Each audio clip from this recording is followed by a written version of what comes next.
और वहीं कांवड़ यात्रा को लेकर के बड़ी खबर बता दें, प्रदेश में भी कांवड़ रूट पर लिखना होगा दुकानों का नाम। धामी सरकार ने यूपी सरकार की तरह ही फैसला लिया है। ढाबों पर प्रोप्राइटर नाम मेंशन करना जरूरी होगा।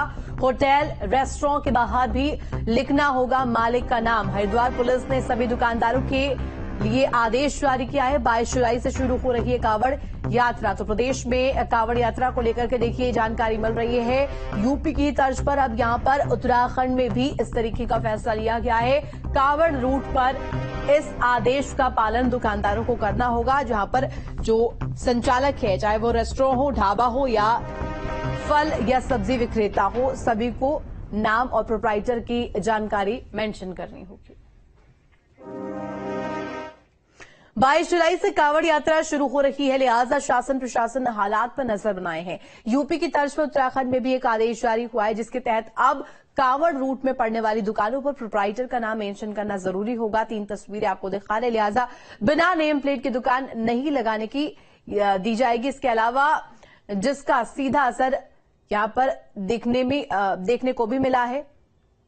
दुकानदारों ने नियमों का पालन करना भी शुरू कर दिया है और अपने अपने दुकानों पर जो संचालक है यानी कि खुद का नाम मेंशन करना भी शुरू कर दिया। तस्वीरें आपको दिखा रहे हैं। पहली तस्वीर 22 तारीख से शुरुआत हो रही है सावन की और कांवड़ यात्रा की, और इसी के साथ दुकानों पर सत्यापन का दौर भी जारी है और खुद जो दुकान मालिक है वो जरूरी जो जानकारी है वो यहां पर लगा रहे हैं, ताकि जो भी कांवड़ यात्रा के लिए आए, कांवड़ रूट से गुजरे, वो अपनी स्वेच्छा से यहां पर दुकानों पर जा सके और सेवाएं ले सके।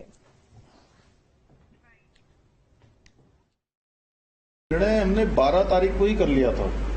12 तारीख को जब हम वहां पर बैठक कर रहे थे कांवड़ मेले से संबंधित तैयारियों की, उस दिन हमने निर्णय किया था, क्योंकि इसके पीछे हेतु यह है कि अनेक लोगों ने इस बारे में कहा है कि बाद में कई बार बहुत वैसी स्थिति पैदा होती है कि नाम बदल के लोग जो है अपनी पहचान छुपा के जो है दुकान खोल रहे हैं, कोई अन्य कारोबार कर रहे हैं। तो ठीक नहीं है, सबका आइडेंटिफिकेशन होना चाहिए। जो भी है अपनी पहचान छिपाने में किसी को क्या दिक्कत है? अच्छा है अगर हम कोई भी काम करते हैं, आप भी हैं तो आप अपना नाम बता के तो यहाँ आए हैं ना, तो इसमें किसी को क्या दिक्कत होनी चाहिए? ये किसी को टारगेट करके या किसी को नुकसान पहुंचाने के लिए नहीं है, केवल इतना भर है कि अपनी आइडेंटिफिकेशन हो जाए। कई बार अपराधी घटनाएं भी सामने हुई हैं, हर की पैड़ी पर कई सारे ऐसे मामले आए हैं कि बाद में जो है हमको ऑकवर्ड स्थिति से गुजरना पड़ा है, उस स्थिति से न गुजरना पड़े।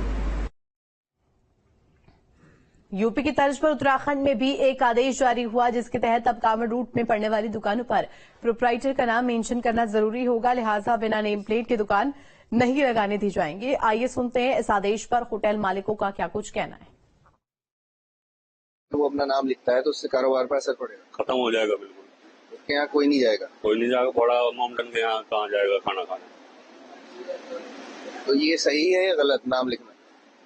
जो प्रशासन की तरफ से है वो सही है, वो अपनी जगह सही है ना? लेकिन कारोबार पर तो असर पड़ेगा ना। कारोबार तो खत्म हो जाएगा बिल्कुल, असर क्या, खत्म ही हो जाएगा। तो आपके यहाँ किस तरह का वो है? आपने नाम वाम लिख लिया? हाँ, नाम सारा लिखा, बार कोड मेरे नाम का है। नाम क्या? पनीक। जो प्रशासन ने एक ये लागू करेंगे कि आपको नाम लिखना है, तो आपको क्या राय है? नाम लिखने चाहिए मालिकों का। अब बताओ, सारे आदमियों के होटलों पे बहुत दिनों से, लगभग 10 साल से आदमी रह रहे। कोई नेपाल के भी हैं, कुछ आदमी, कुछ बिहार के हैं। अब उनके नाम हमें खुद नहीं पता ढंग से, अब उनके नाम कहाँ से ढूंढ कर लाऊंगा? बताइए, ये जो नियम बनाया है कि ढाबे के ऊपर नाम लिखना है, तो ये ठीक है? सर ये कहीं तक तो ठीक ही है, क्योंकि एक पारदर्शिता हुई है जिसपे फिर सिर्फ भक्त का या कोई भी आदमी आए तो उसे पता लग जाता है कि यहाँ पर क्या है, तो फिर उसकी मर्जी रहती है वो खाना यहाँ पर खाए या ना खाए। कुछ लोग जो है इसको पर वो भी कर रहे हैं, राजनीति कर रहे हैं। सर राजनीति एक अलग चीज हो गई है, सद्भावना एक अलग चीज हो गई है। हम किसी के आस्ते से कोई भी हम गलत काम नहीं कर सकते हैं, पता होना चाहिए। तो नाम लिखने का जो कहा आपने, अपने ढाबे के ऊपर अपना नाम लिखा? जी ले रखा है सर। आपने रेट लिस्ट? जी वो भी है, रेट लिस्ट भी है सर, और जो भी सुविधाएं मेरे पास है मैंने वो भी अंकित की हुई है, जो नहीं है वो भी अंकित की हुई है। तो इस फैसले को आप ठीक मानते हैं? जी कहीं तक तो बहुत ज्यादा ठीक है, क्योंकि इससे कभी भी लड़ाई झगड़ा या कोई दंगा फसाद या बलवा नहीं हो। कुछ मुस्लिम लोग भी ढाबे चला रहे हैं, तो क्या उनके कारोबार में कोई असर पड़ेगा? सर हल्का फुल्का पड़ सकता है, वैसे नहीं पड़ेगा। मिली-जुली राय आ रही है कि कुछ लोग कह रहे हैं कि इस पे कारोबार पे असर पड़ेगा और कुछ लोग कह रहे हैं कि पड़ेगा मगर हल्का फुल्का पड़ेगा, इतना ज्यादा नहीं पड़ेगा, क्योंकि जिसे जहाँ पे खाना है, जिसका जहाँ पे मन मानेगा वो वहाँ पे खाएगा। न्यूज स्टेट के रुड़की से अली मेहदी।